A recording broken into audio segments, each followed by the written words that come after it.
My first Broadway show that my parents, a friend of ours, a neighbor got us tickets to Hair. So I took my friend, I was wearing my Kent School blazer and tie, and Jerry Ragney came on stage, and he was wearing nothing but a jockstrap, I think, and climbed out over the seats over us. And I thought, God, I could never do anything like that. 7 years later, we made the film. So. And it's so phenomenal. One of the things that I love in watching it again, like I mentioned, this was something that was very important to me when I was growing up.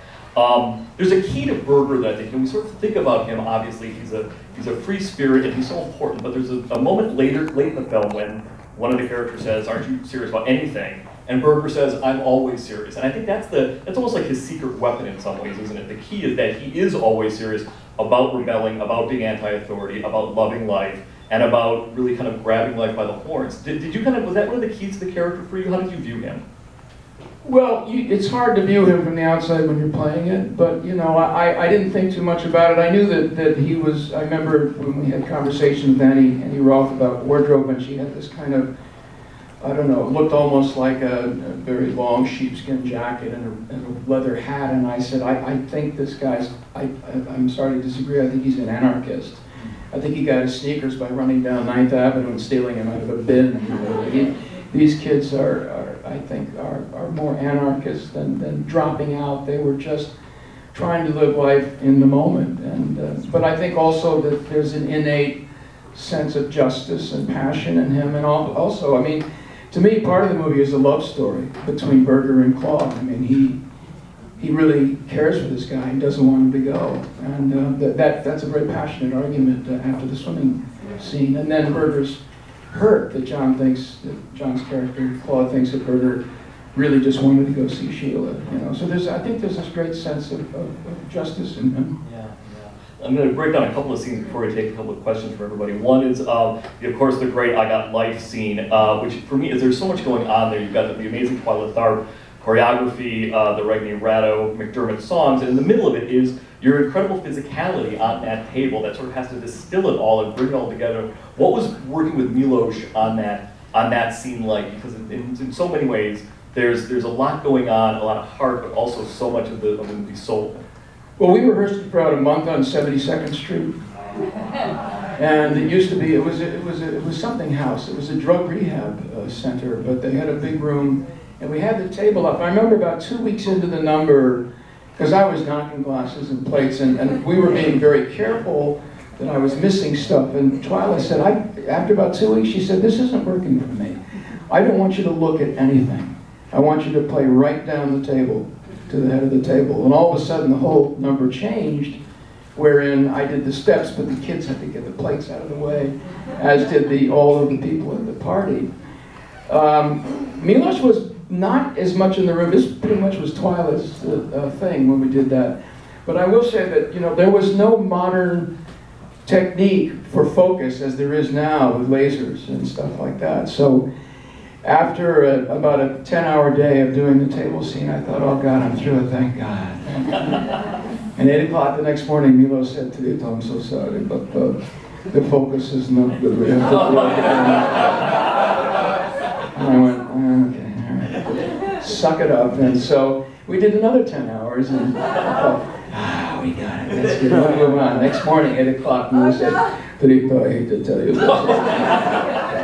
It's not good again."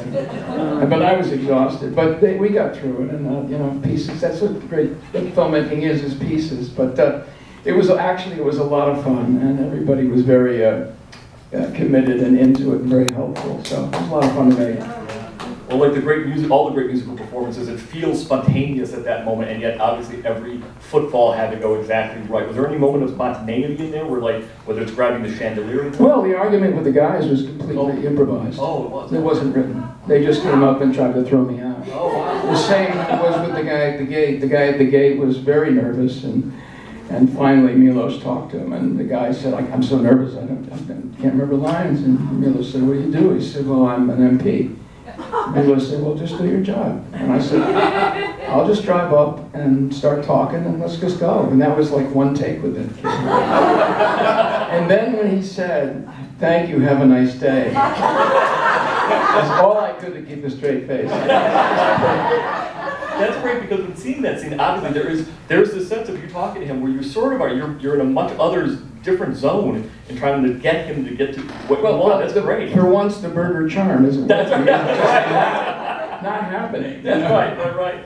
Then the other scene I want to talk about, which is obviously so powerful, is the end during the flush failures and the fear that's on your face. It's also I guess the opposite in some ways of I Got Life, because there's no physicality as you're marching in the line. All that emotion has to be in your face, and to sing those lines, to sing, and to have that seriousness of there. The thing that always comes to me is that Berger is representative of all those kids. You know? I think what's great was we get to see Berger afraid, which we've never seen. He's completely full of machismo and whatever you want to call it throughout the film. But there are two things I'd like to share with you that I've always thought were wonderful in terms of the. Well, I'll tell you first about when I was in the. When I find out I'm going to war, we had worked on these things in my acting class with Sandra Seacat.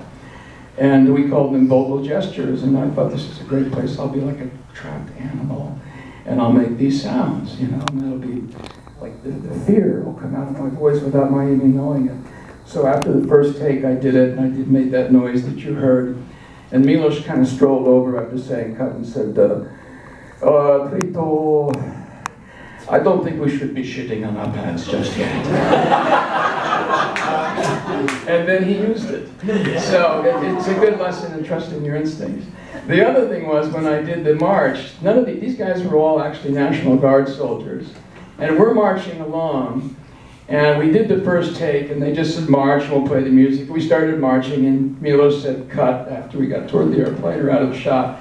And all these guys around were saying, what is this guy crying? And what is this screaming, singing, crying guy doing? What is it?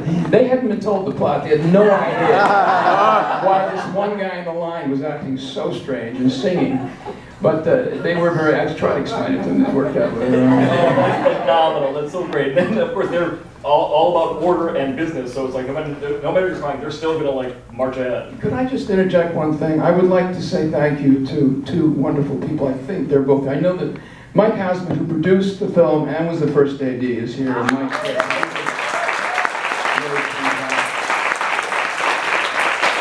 Michael is responsible for most of Milos's great films and was basically his partner in making these films, and I'm so grateful to you. And Stuart Wurtzel may be here, but he designed it, and it's also one of the most extraordinary looking films, and I think that whole trip is here. We thank you. You know, one of the things of being able to work with people like Milos Forman and Sidney Lumet and all the greats back then was that they really believed in ensemble films.